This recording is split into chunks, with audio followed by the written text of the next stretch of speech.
Um, I think no plant is illegal,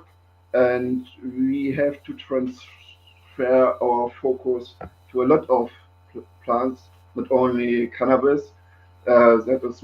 for medical use or uh, whatever interesting. And yeah,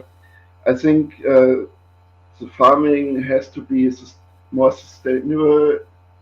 in every context, and I think if more people are interested in cultivating plants, we can make a little step